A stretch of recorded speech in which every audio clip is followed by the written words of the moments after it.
श्री भागवत भगवान की जय। सद्गुरु भगवान की जय।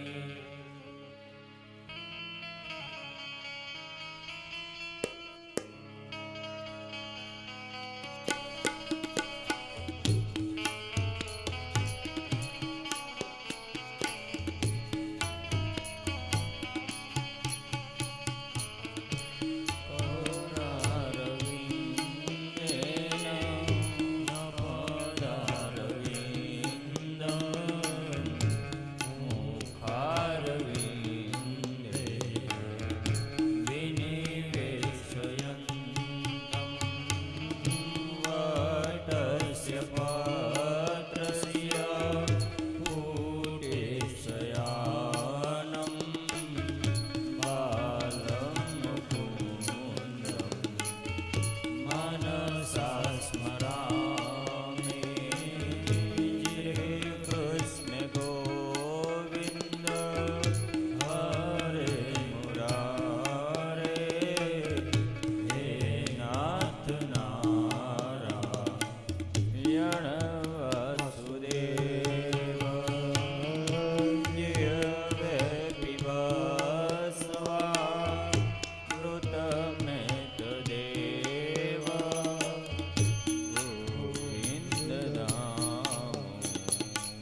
લાલ કી જય.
પરાત્પર બ્રહ્મના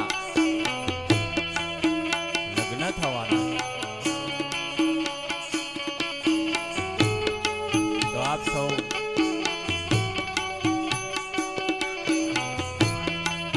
એની અંદર આપણું પણ સમર્પણ આપીએ.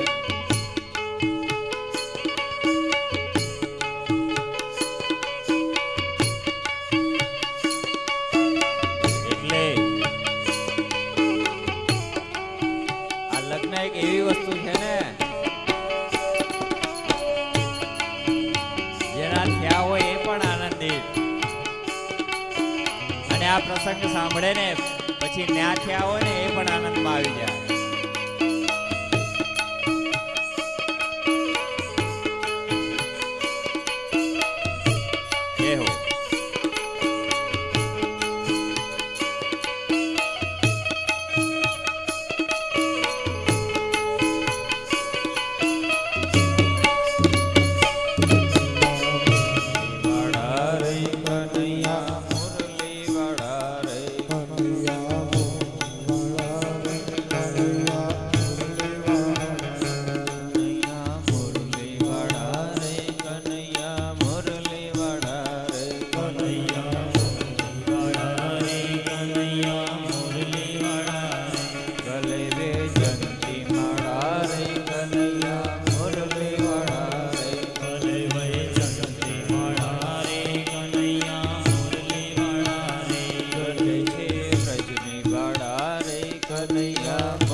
મંગલમય સમય કેવી રીતે વ્યતીત કરવો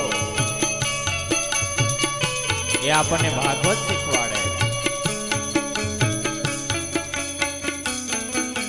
એના નામ સ્મરણથી પ્રત્યેક પળને કૃષ્ણની સાથે વિતાવીએ.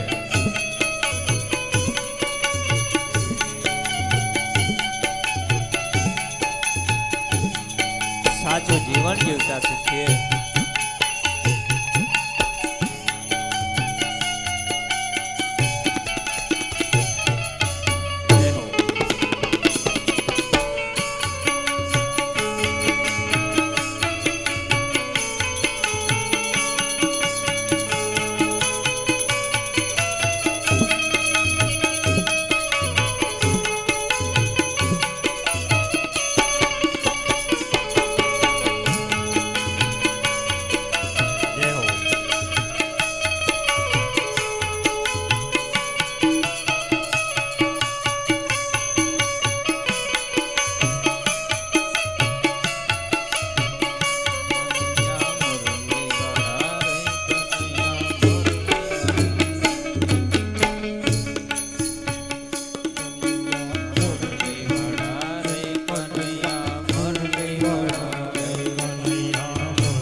परमात्मा की दया से आप सभी का भक्तिमय समय व्यतीत हो रहा है और उस आनंदमय समय का आप बहुत अच्छा उपयोग कर रहे हैं, जिसे देख के मन प्रफुल्लित होता है। तो धन्यवाद आप भगवत प्रिय भक्तोना અને જેના મુખ પ્રસન્ન હોય ને એ જ લગ્નમાં જઈ શકે હો. જાનમાં જવાનો કેને ઉત્સાહ ના હોય?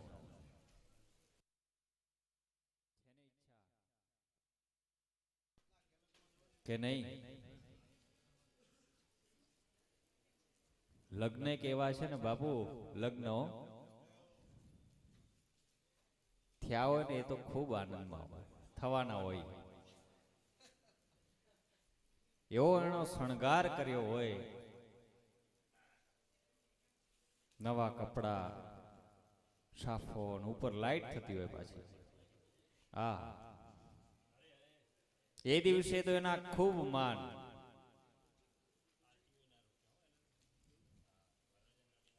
પાણી માંગે ત્યાં દૂધ આવે.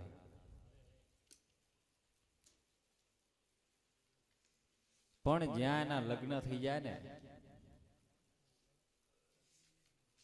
પછી બચારો ટાઢો ગુલામ જેવો થઈ જાય, ગુલામ જેવો. પેલા એને પત્ની ચંદ્રમુખી લાગે,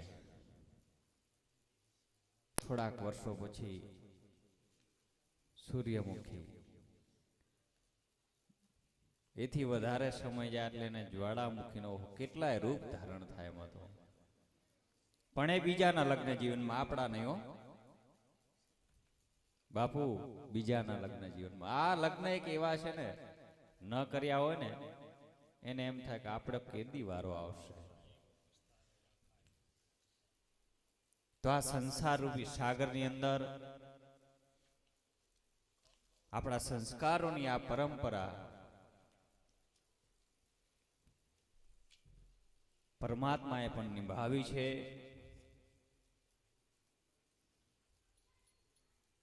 તો એ કૃષ્ણ આજ પ્રાતઃકાળના સત્રમાં જોયું, અક્રૂરની સાથે સુવર્ણના રથની અંદર મથુરા નગરીમાં આવ્યા છે. વ્રજમાંથી વિદાય લીધી છે કૃષ્ણએ. યમુનાની અંદર સ્નાન કરતા જ કૃષ્ણને આ દિવ્ય સ્વરૂપને આજ અક્રૂરે જોયું છે.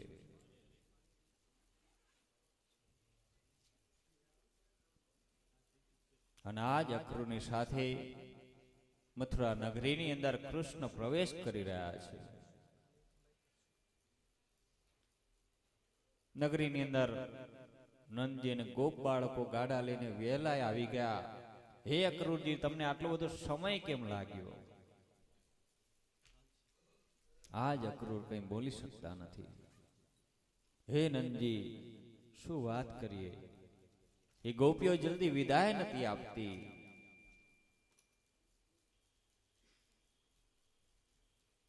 કૃષ્ણ કહે કે હે કાકા, અમે ગામડાના માણસો, અમને તો ખુલ્લી હવામાં રહેવાની આદત. આ બંધારા ભવનોની અંદર અમને ગમે નહીં. સરસ બગીચા હોય આંબાવાડીની અંદર અમને ઉતારવા આપો.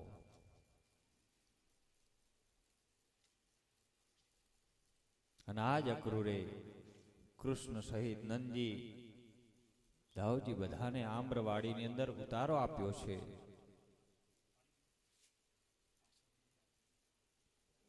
અક્રૂરને સમજાવે છે, કૃષ્ણ તમે આનંદમાં તો છો? હા કાકા, હું મારી નિજ ઈચ્છાથી જ અહીં આવ્યો છું. મારે અહીં આગળ આવવાનું પ્રયોજન હતું.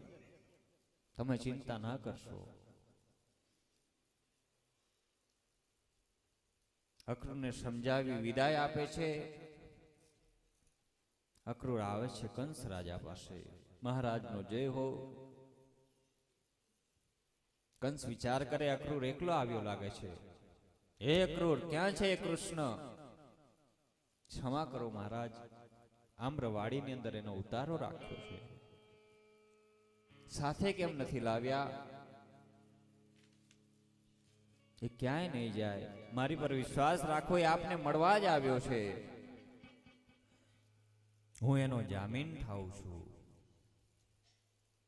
બગીચાની અંદર એનો વિશ્રામ છે, ઉતારો છે. સૈનિકોને આદેશ કર્યો, જાઓ એ કૃષ્ણની સેવામાં, ક્યાંક એને આપણા ષડયંત્રની ખબર પડશે તો ભાગી જશે. અક્રૂર મનોમન વિચાર કરે કે હે કંસે, તારો કાળ બનીને આવ્યો છે, તને મૃત્યુ આપ્યા વગર ક્યાંથી ભાગે? કંસે મૂક્યા છે પહેરેદારોને, આમ્રવાડીમાં આવે છે. નંદજીની પાસે આવી કહેવા લાગ્યા કે મહારાજે મૂક્યા છે, આપને કોઈ વસ્તુની આવશ્યકતા હોય તો કહેજો. નંદજી ખૂબ ભોળા છે, યજ્ઞની સામગ્રીઓ બધી આપવા લાગ્યા. હે કૃષ્ણ, આ કંસ રાજા કેટલો દયાળુ છે આપણા ઉપર, સૈનિકોની સેવામાં આપણને મોકલ્યા છે. કૃષ્ણ મનોમન વિચાર કરે કે કંસને તો હું મળવા આવ્યો છું.